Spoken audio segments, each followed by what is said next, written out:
En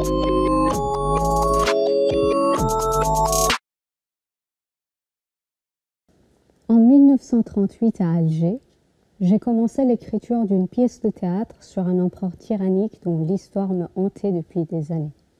Je l'ai écrite, réécrite, lue et relue. Jusqu'à ce qu'un jour, sa vérité, sa cruauté, tout ce que ce personnage représentait pour moi à la fin de la Seconde Guerre mondiale, a pris sa forme finale. Mon Caligula et sa quête de la Lune ne m'appartenaient plus. Ils appartenaient à l'histoire. Depuis, Caligula est passé de scène en scène, de pays en pays, de langue en langue.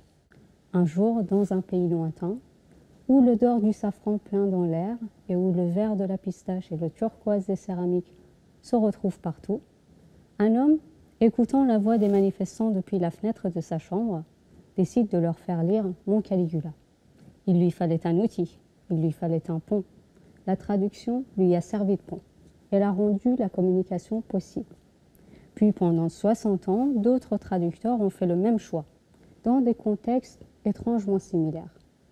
Caligula n'a jamais cessé de circuler entre les mains de ce peuple qui l'ont accueilli, aimé et haï.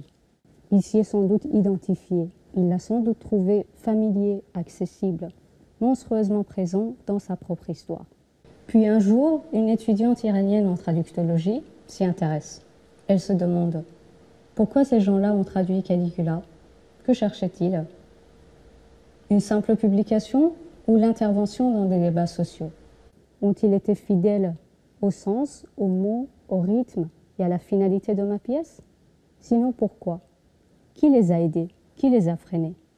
Elle veut surtout sortir tous ces acteurs de l'ombre et trouver le rôle de chacun.